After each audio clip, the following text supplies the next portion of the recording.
My name is Maz Pawar. I'm the CEO of SA Capital Partners. We're an innovative financial services firm that specializes in the lower middle market. Primarily, our basic business function is to provide lower middle market business owners the tools necessary to complete any sort of M&A transaction, whether it's raising capital, selling their business, or acquiring another business. When I mean lower middle market, we primarily focus with early stage companies, growth stage companies, essentially just giving them all the tools necessary to complete any transaction. I think what separates us apart from the competition is the whole idea of really giving an out-of-the-box solution, in the sense that, we help clients really, from a perspective of understanding their businesses. So throughout the process, there's an educational component to it. Most entrepreneurs, business owners that we work with, this is their first go around in terms of trying to raise capital. So throughout the process, we hold their hands throughout the process in terms of making them understand, certain things that are necessary and needed and imperative to get a transaction completed. So there's an educational component to it, and we like to take our time with most of our clients that we bring on. I think the best advice that I've been given is to take my time. Every entrepreneur that starts their business, they have a tendency to scale their business, and I think it's very important to take a step back and making sure that your business model is perfected. In my business, the goal is as you scale, is to bring on more clients. We've taken a different approach in the sense that the clients that we do work with, we make sure that they're serviced the right way. We take our time with them. We educate them throughout the process. So it's not necessarily a business model of bringing on as many clients as possible. Our model requires a lot of resources up front, and we realize that. So from our perspective, it's just doing right about the clients and making sure that they have a firm understanding in terms of what's going on and just being completely transparent with them. I think an indicator of a strong corporate culture or environment is really employees that truly enjoy to come to work. They enjoy what they're doing. They have a passion for it. They have somewhat of a situation where there's an open door policy, where they don't feel that where they could come and talk to anybody and voice their concerns or if there's any issues. I think that's what makes most employees comfortable and excited in terms of where they work. The top 3 challenges that we face as a business is our model is somewhat different. So it's really getting that message out there in terms of making our clients or customers understand, what the business model is. And, the fact of the matter is there's not a lot of firms out there that do what we do.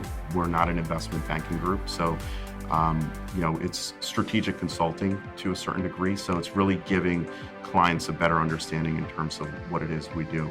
I would say another challenge that we face is really just making sure that we bring on the right types of clients.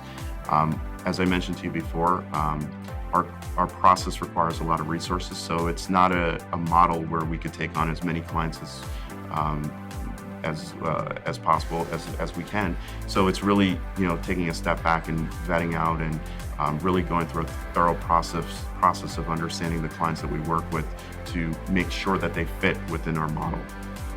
And 3, I would say the last thing that, challenge that we face is, from a personnel standpoint is, making sure that, we constantly are communicating with our clients. Communication is the key. As I mentioned to you before, most of the clients that we work with, this is their first go around in terms of raising capital or selling their business. So it's very important that we hold their hands throughout the process, where they have a thorough understanding of the process itself and what's going on and next steps. So communication is very important from our perspective.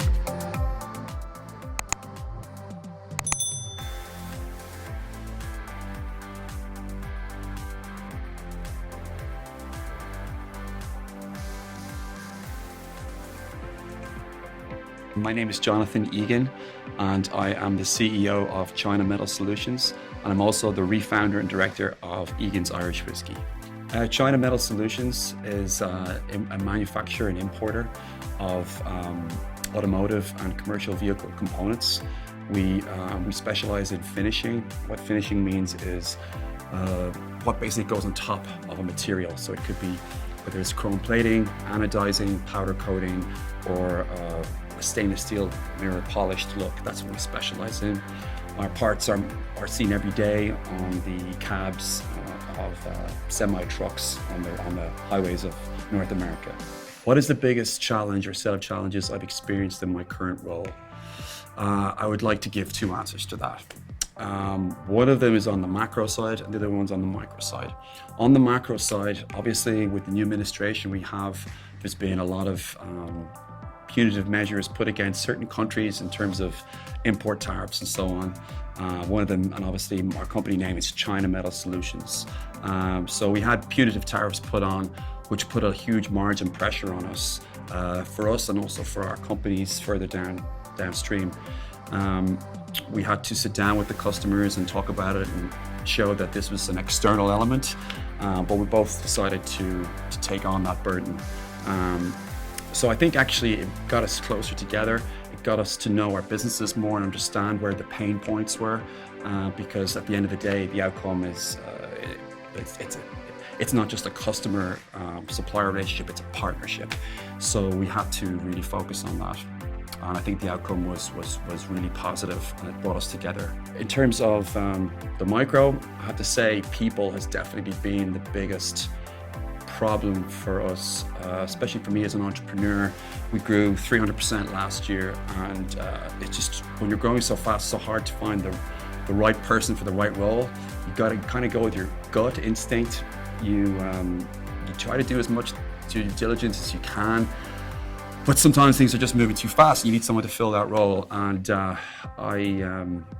I maybe did not get the right person to begin with in a certain role, put enough training in, and what I've learned from that now is that I need to spend a lot more time on human resources. It's a very important part of any business, whether you're small, medium, or large.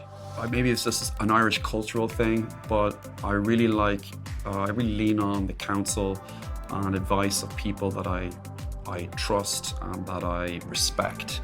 And I'm a younger businessman, and I like to listen, and I like to have mentor figures, and I really listen to what they have to say. Having said that, you still need to do your own due diligence, and so I think looking at a resume is one thing, but you need to really meet someone 2 or 3, 4 times before you're ready to make the investment in them. It's a very solemn, somber moment for me when I had to make this decision. It's probably been well documented that there's been, with the renminbi exchange rate, raw material increases, prices in labor. China has become a lot more expensive, especially over the last 50 to 20 years. Where we were, when I was working with one Chinese supplier, there was a number of middlemen between us and the end customer, but it just wasn't sustainable. Not everybody could get their pound of flesh, and unfortunately, we had to decide, well, if we don't do something about this, the Chinese business will fold, and the end customer may also be put out of business. So we had to take out one of the middlemen and go direct to the customer.